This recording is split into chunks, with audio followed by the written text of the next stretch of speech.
and gentlemen, welcome on in to an absolutely fantastic episode of Bar Talk. Good morning, good evening, good afternoon, good night, happy Thursday, happy Friday, happy Saturday, Sunday, Monday, Tuesday, Wednesday. Whenever it is that you are listening to this, I hope you are having the best day ever. And guys, if your day is not going the way that you want it to, you and only you have the power to turn it around and make it absolutely extraordinary. Do you want to wake up today on the good side of the bed or the wrong side of the bed? Do you want to see your glass as half empty or half full? These are all choices that you make, no one else. So ask yourself, what kind of day do you want to have today, and go and have that day? Okay, guys, today we are at episode 80. As always, I say this all the time and I mean this every time. So grateful for each and every single one of you guys who tunes in, who listens in, who talks about Bar Talk, who shares Bar Talk. This is your first time in, guys. Welcome on in. I hope you enjoy the Bar Talk community. So, I'm really excited for this episode for a number of reasons today. Um, I've been wanting to do this for a really long time. Um, I've tried filming this before. And I haven't used them.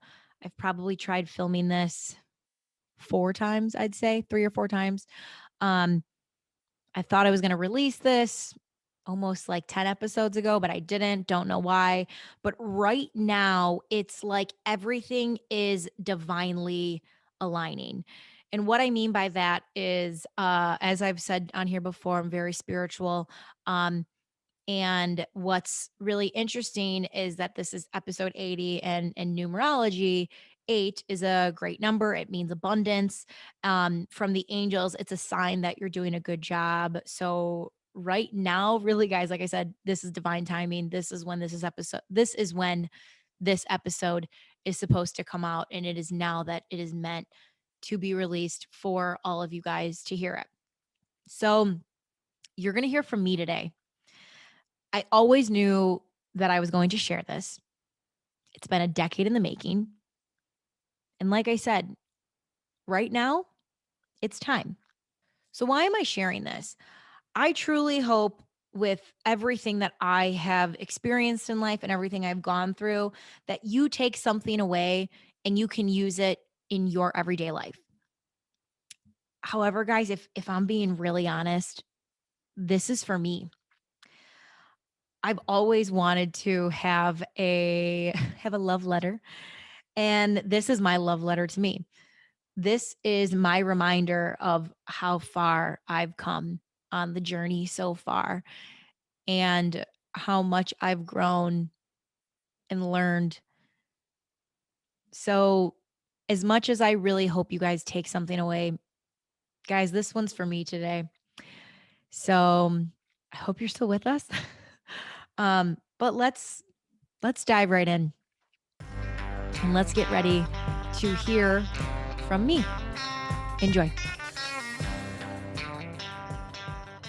What I knew when I was younger, but when I was 18, I kind of forgot, or it got used against me, I guess is the better way of saying it, is that vulnerability breeds connection. And that's what I'm hoping happens here. I hope through my ability to show you my heart in a way that I've never done before brings us closer. And I really hope that through doing this, you realize what I've been trying to say all along, which is we have more in common with each other than we have different. So we're going back to my freshman year of college, and I'm going to tell you what I thought the story was supposed to be. So, my childhood best friend and I were going down to Miami Shores, Florida, to continue our dream of playing college volleyball. It was what we had wanted to do for a very long time. It was what I wanted to do for a very long time. And if I'm being honest, I always thought and I always said the plan for me was to be an Olympian, to win gold medals, to play volleyball until I couldn't play anymore. I thought that down there we were going to win a national championship and that we were going to live it up in sunny Miami, Florida. That's what I thought. This is what happened.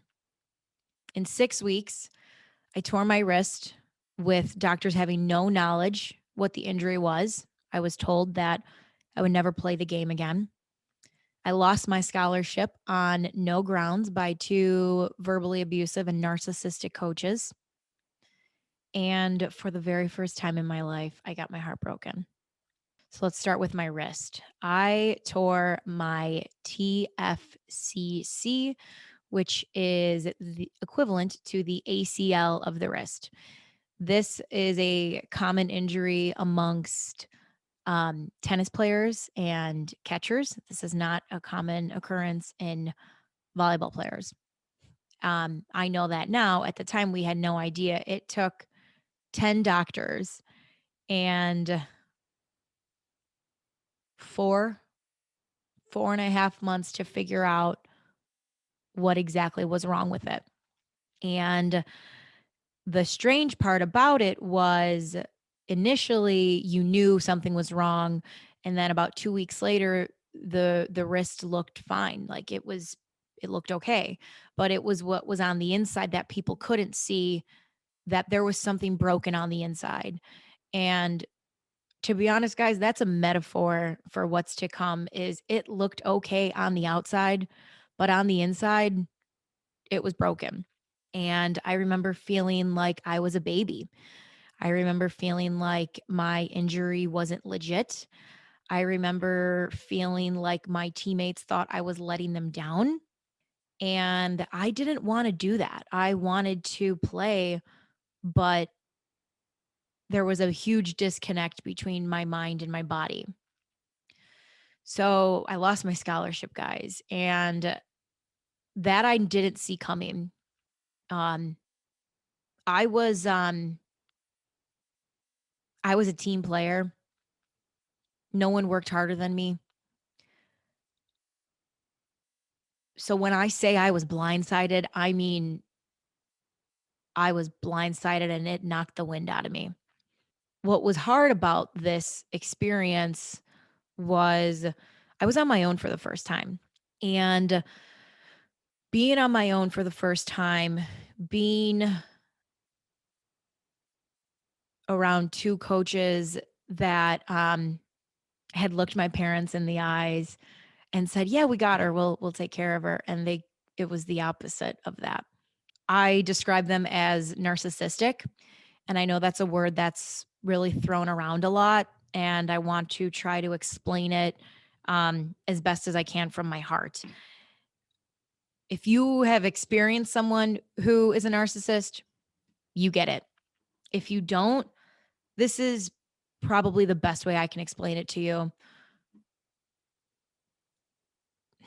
It's like they know what buttons to push to tell you what you want to hear. And then they use those words against you as a weapon to make you feel this small. I have so many examples of the comments that were made to me from both of my coaches. But to really sum it up quite simply, this is probably the best example to give you. Um, we had a game and it was a really bad game. And then the next day, I was asked to go into practice early to work on some things that I was not doing great at. And we just opened up to each other. And I was like, wow, okay, I'm going to bridge the gap and create connection here. Because to me, the relationships that I had in the past with my coaches were so vital. And I wanted to be able to create that here. And I told my coach, being away from home is hard. I was really homesick. And I didn't want to admit that. I didn't want to be like that freshman who was homesick, but I was really homesick and I missed my family. I missed my friends. And I thought that having him understand that could help him better understand me. The day that I got released, um, I was sitting in his office with my other coach, and again, completely blindsided. I remember saying to myself, Jenna, don't cry.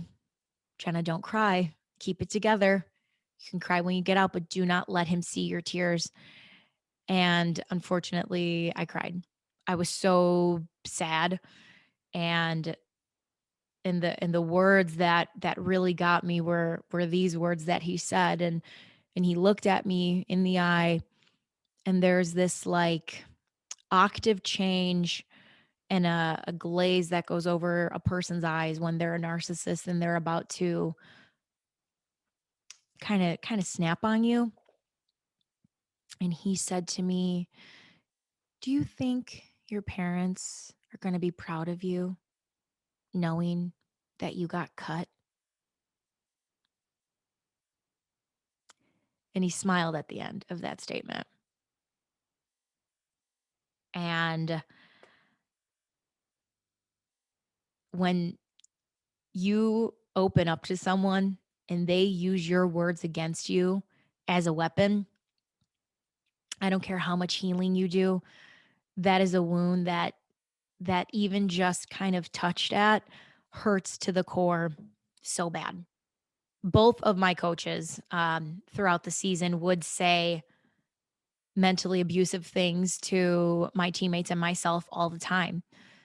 They truly made me believe that no one would believe me because that was what they always said. You're a baby. No one's going to believe you. Stop whining. Get it together. Toughen it up. So I never spoke out about any of the trauma that happened to me to people in charge because honestly, I believed that no one would believe me. I did. And the last thing was I got my heart broken for the first time. And it was by someone that I loved. And who I was trying to figure out how to explain this to you guys because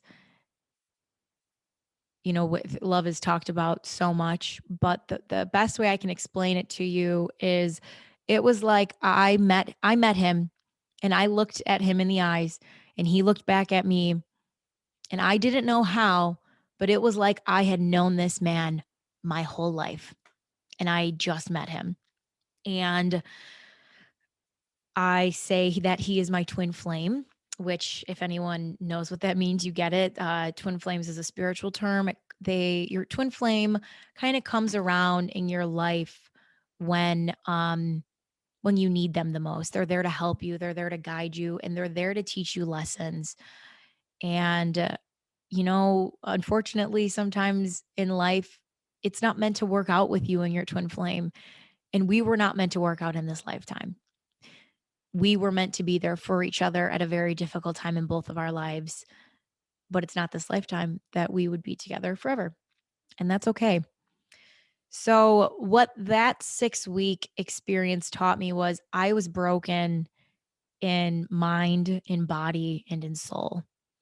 My mind was broken by two verbally narcissistic coaches. My body was broken because of my wrist. And my soul was broken because I really thought I met the person that I was supposed to spend the rest of my life with. And I didn't know how to address any of it. So I didn't, because I knew that if I addressed any of that, I would most likely snap and I would open up something that my mind wasn't ready to confront yet because I wasn't mature enough to confront it. So now comes my sophomore year of college, and this is what I thought was going to happen. I got blessed to get a scholarship to a small school up in Marshall, Minnesota, Southwest Minnesota State University. And I still had that hunger inside of me to win. I wanted to win. I wanted to win a national championship. I wanted to become an All American, and I wanted to get a ring size to my middle finger, my right middle finger to be exact, so I could say fuck you to the coaches, whoever doubted me, whoever didn't believe in me. That was what I wanted. I wanted, and I believed that I deserved a Hollywood ending. I felt that from all of the heartache and the trauma that I had gone through my freshman year, I thought I deserved that. This is what actually happened. I never recovered from my injury. I was active on the roster that year, but I didn't play because my body wasn't ready to play. My mind was ready, but my body had gone through something and had gone through such an intense injury, and I wasn't at the tip top shape that a collegiate athlete needs to be at. And that was really hard when my identity had been swept up in me being an athlete. And when I felt that I had kind of lost that identity because I wasn't playing, because I wasn't starting, because I wasn't being the leader that I knew I could be for my teammates, I ended up becoming someone that I wasn't. Because of all of the pain that I had gone through my freshman year, and that pain being, people belittling you and people making you feel small and not feeling joy inside and just feeling really hurt and really broken. I never wanted anyone to feel that pain. So I became the jokester. And I became someone that I wasn't, but I became this person because I wanted to make the people around me laugh and smile because I didn't really get to do that. I felt like my freshman year. I turned to humor a lot to make me laugh and to make me smile. So I thought I could do that for my teammates. Let me be the butt of the joke. Laugh with me, laugh at me. I just want you to laugh. And I don't want you to feel sad. The other thing that happened that year, too, guys, as I was, not really playing and I kind of started to explore different passions, we'll say, or different things that sparked an interest in me, I found a new passion. And that was kind of what I'm doing right now. I got the amazing opportunity to work on an ESPN's E60 project with Martin Kay, who at the time was a 10-time Emmy winner. I'm believing he's got to have more Emmys by now. But seeing that whole process come to life and seeing how that story made such an impact on people, I knew that that was what I wanted to do.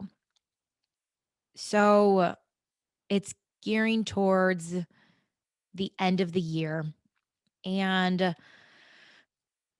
I guess what happened was, you're always moving, you're always going as an athlete. Sometimes you don't really ever get to stop and be still.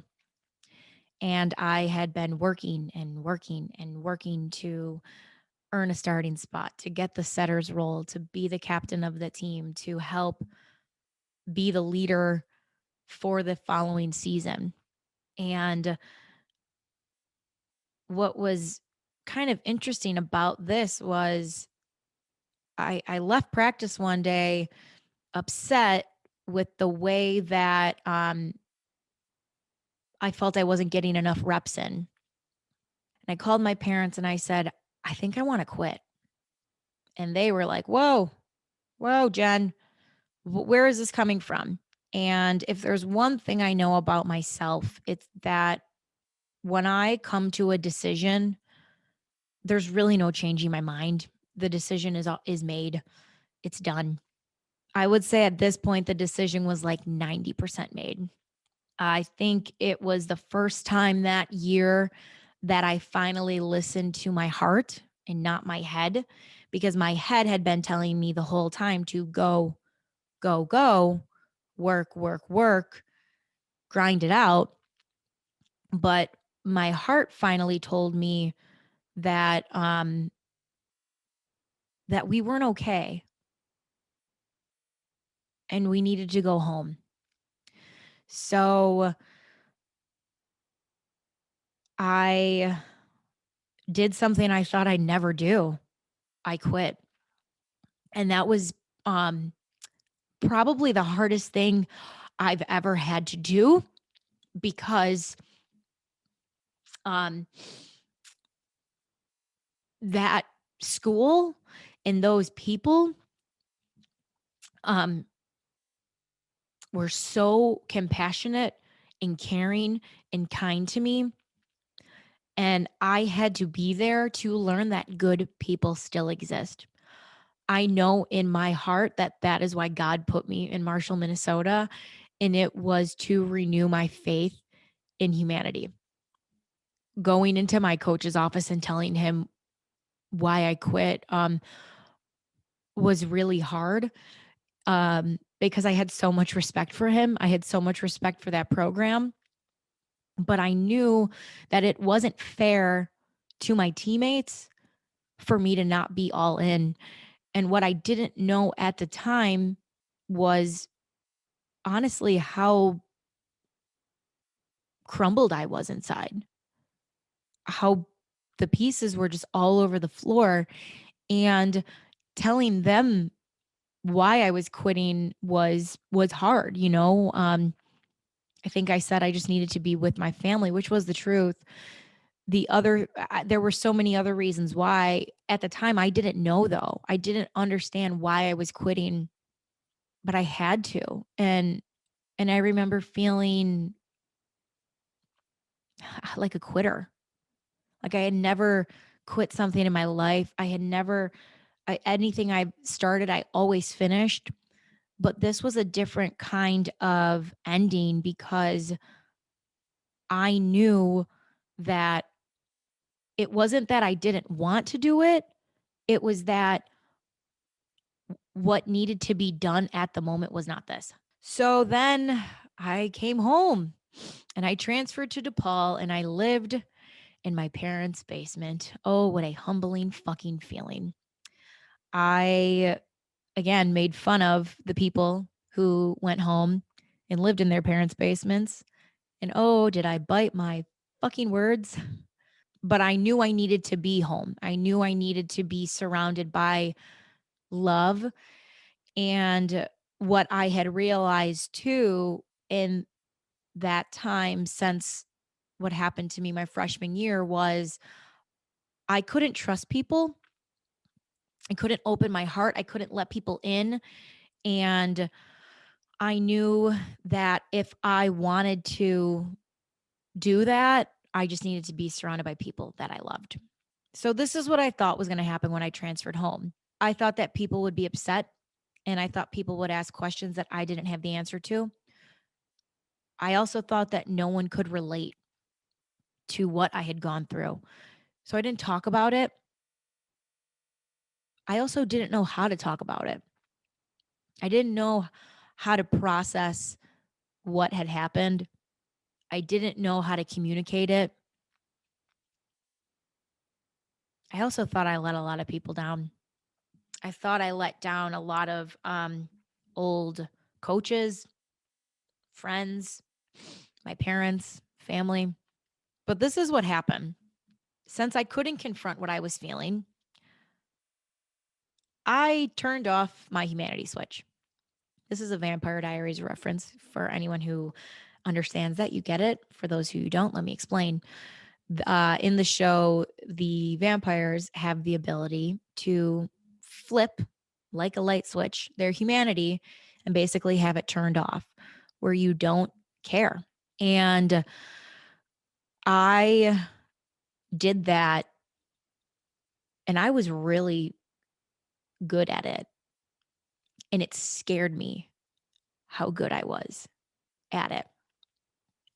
What scared me about it was I had a script ready to go and was prepared for questions that people would ask me. And I knew how to answer in a way that made it looked like I cared. but I didn't. I did what every good Irish Catholic girl does, and you suppress your feelings and push them down. I was a full time student working anywhere from 2 to 5 jobs at a time, and I refused to let myself be in silence. I didn't know it then. My subconscious knew it, but my conscience didn't know it. Had I been in silence, silence meant confronting what I had to confront, and I wasn't there yet. So, in return, I was always go, go, go. I just went through the motions and I did things kind of like a robot. And when I say robot, there just was nothing there. There was nothing inside. It was just very like from point A to point B, B to C. You just moved. But I wasn't feeling anything. Like I had said earlier, I couldn't trust anyone. I couldn't open up and create meaningful relationships with anyone that came into my life after Miami. I thank God that I didn't have a drug or alcohol problem, which I very well could have. Instead, I had other addictions: food, shopping, and sex. I was binge eating all the time. I shopped myself into credit card debt, and sex was the only thing that made me feel like I was in control. And do you want to know what all three of those things have in common? Instant gratification. You see, what I didn't know back then that I know now was that I hated how I felt inside, that I needed anything that would make me feel good, even if it was just for a moment. Every time the adrenaline rush was gone, that's when my subconscious would speak to me and I would panic and I didn't know why. So now, after college, this is what I thought was going to happen. I thought I was going to be a badass bitch sports reporter that everyone wanted to be. I thought I was going to be this super cool chick that didn't give a fuck, that had no emotions. I was going to be that person that just didn't care and that was going to grind her way to doing what she needed to do. And I didn't care about who I hurt along the way. This is what actually happened, though. Everything that I had suppressed had finally reached the surface, and it kind of was washing up on shore, like little bits of debris, like a shipwreck, just coming up to the shoreline. I didn't know why, but I would look at these things, these little pieces of shipwreck, and that's when I started to ask questions. I couldn't outrun what I had been avoiding for 6 years, because for 6 years I was avoiding the storm that I ultimately needed to go through. Then there was the day that the floodgates opened, and I was at a wedding in Minnesota, ironically, surrounded by the people that I need to be reminded of that were good in the world. And I was talking to my coach's wife, and she said to me, "You know, Jenna, we've had a lot of girls come and go through our program, but you leaving was hands down the hardest." And I said, "Wow, thank you. Excuse me." And I walked outside and I called my mom. She was at a party because I could hear music in the background. And it definitely wasn't a call she was expecting. But I said to her, I said, "Mom, I'm not okay. And I haven't been okay for a really long time." I said, "I need help." And what she did that she probably didn't even realize that she was doing was she said, "Okay, when you get home, we'll figure it out." She didn't need to have all the answers for me. I just needed to know that she was there for me. And that's exactly what she did. So then what was next? When I finally came to this realization, um, I started going to therapy. And This was back in 2016. So it's incredible to me how far therapy has come. But back then, it was not something that I felt comfortable talking about. It was not something that you expressed to other people that you needed to go through. So I had like 4 people who knew. That was it. And this is what I thought was going to happen when I started therapy. I went in with a game plan. No joke. I went in with a legit game plan. This is where my athlete mind comes in of like, you have goals you need to accomplish in X amount of time. And this is what we need to do. And what was really strange about going to therapy that very first session was I said to her, like, this is what I was able to address everything. Like, this is what happened to me. This is what I'm not doing. This is what I need to improve upon. This is my timeline. I spoke in, I spoke all of those in the third person. This was my journalism training. This was the degree I got from DePaul. And this was me removing myself from the story because if I put myself in the story, that's when it got hard. But I could address it kind of like a book in front of me. I could see that there was a problem, but if I put myself in the book, it was too much. But again, had to start somewhere. So this was my starting point. I also then said to my therapist, we can get this done in a few months, right? Like 3, 6. Like I gotta, I got shit I gotta do. Anyone who's gone to therapy, you should be laughing at me. So this is what actually happened. What I thought was going to be a few months turned into 3 to 4 years of going to therapy. And this is what I learned in my time. You don't point the finger out. You point the finger in because when you point one finger out, you got 3 fingers pointing back at you. And this is what I'll also say too about it, guys. It is the hardest, ugliest, most lonely road you'll ever take in your life. And it is the only road worth taking if you want to live a meaningful and purposeful one. And this is the road that is going to help you find your way back to you.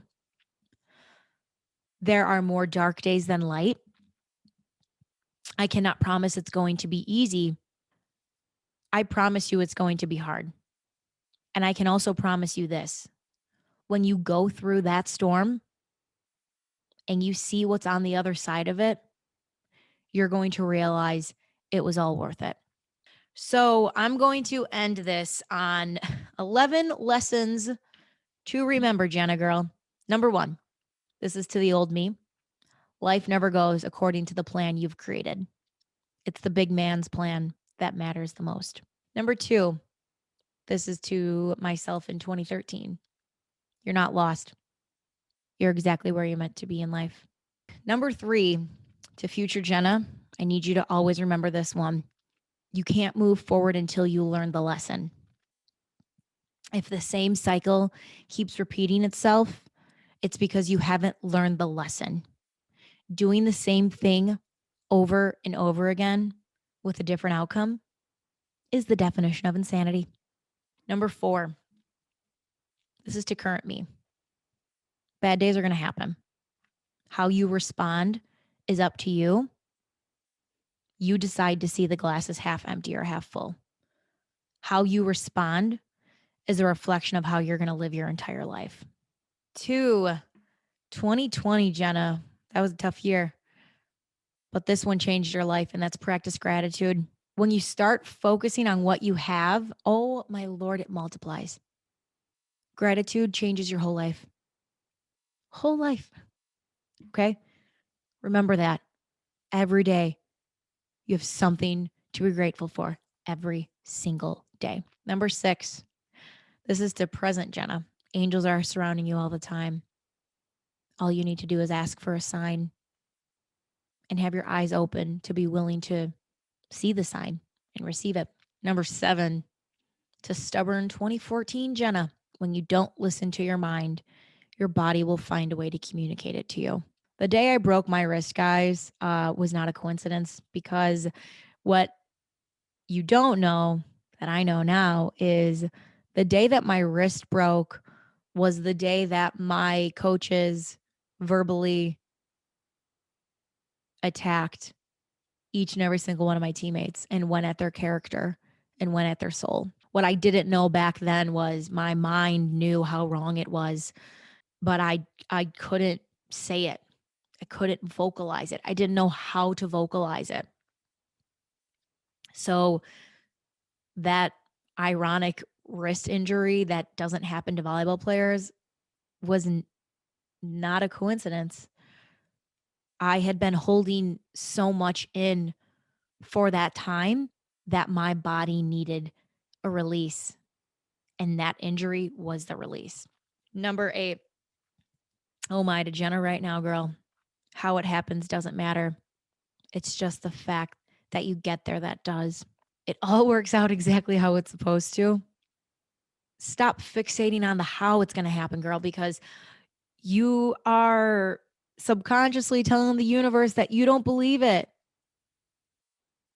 Let go of the how you think it's supposed to happen because it happens even better. Number 9, to future me. I really want you to remember this, okay? Lying to yourself is the greatest disservice you'll ever do. I need you to have the courage to be brutally honest with you, no matter how painful it is to hear. I lied to myself for 6 years. It's 6 years of my life that I can never get back. And there's one thing you can't get back, and it's time. Present, Jenna. So these aren't my words. These are the wise words of Gabrielle Bernstein. And she says, surrender. When you think you've surrendered, surrender even more. Trust God. Trust the universe. They always have your back. Number 11. This is to me right now. Sit in silence. It's where all the answers lie.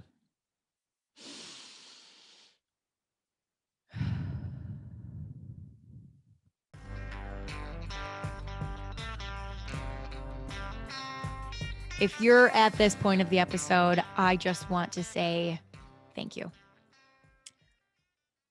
I can honestly say that that is the most vulnerable I think I have ever been in my life. And just when I thought I was done being vulnerable with you guys, I'm going to let you guys in a little bit more. I'm going to let you into my journal. Never thought I'd do that. But what I wrote today, I think resonates with the message. And again, I said this was a love letter to me. So this is kind of my, in conclusion, love letter to myself. Before the new, we must lay to bed the old. You have grown so much since this happened, and you are not the same person. You are wiser, and now it's time. So this podcast is for you, Jenna, a love letter to yourself of how far you've come, what you've overcame, and how even though you let the world harden your heart once, you found the strength and courage inside to soften and let people back in.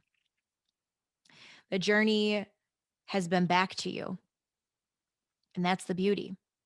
The journey has been realizing that love wins, love connects, love is the secret.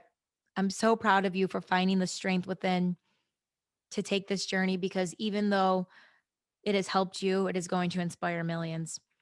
I love you, girl, and I'm so proud of you. Yeah. So, whew, my letter to me. So we're gonna do a little toast because that's what we do on this show, right? Wait. Ah, that's a beautiful sound. Okay. My new bottle that I've been enjoying up has been Angel's Envy. And because I feel like the angels have been guiding me to do this, that's why we're going to pour a little bit of them today. So before we go ahead and conclude today's episode, I think I've shared this on here before, but guys, I've been reading for the past year. It's coming up on a year. I'm almost done with it. It's called The Secret, the Daily Teachings. And because everything has been divinely aligned, the teaching for today was too good not to share because I think it's what I just think we need to hear it. So this is what this one says. Every good thought you think, every good word you speak, every good emotion you feel, and every act of kindness you perform is lifting the frequency of your being to new heights. And as you begin to raise your frequency, a new life and a new world will reveal themselves to you. You will emit positive forces of energy across planet Earth that will reach every single living thing on it. You will lift yourself. And as you lift yourself, you lift the entire world.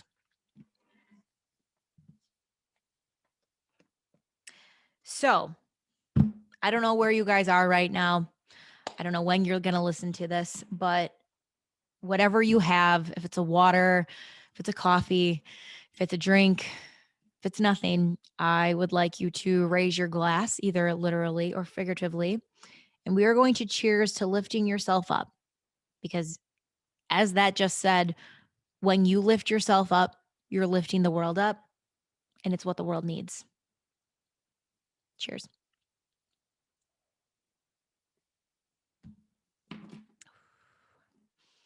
All right, guys. Ooh, that's good. I like it on ice better, but it's a toast, so it works. Guys, thank you again, seriously, from the bottom of my heart for listening to this. It means more to me probably than I can ever put into words, and I'll try to do it every time. So that is that on today's episode. And I hope you all take the time today to realize that we have way more in common with each other than we have different. I'll see you next time. Take care.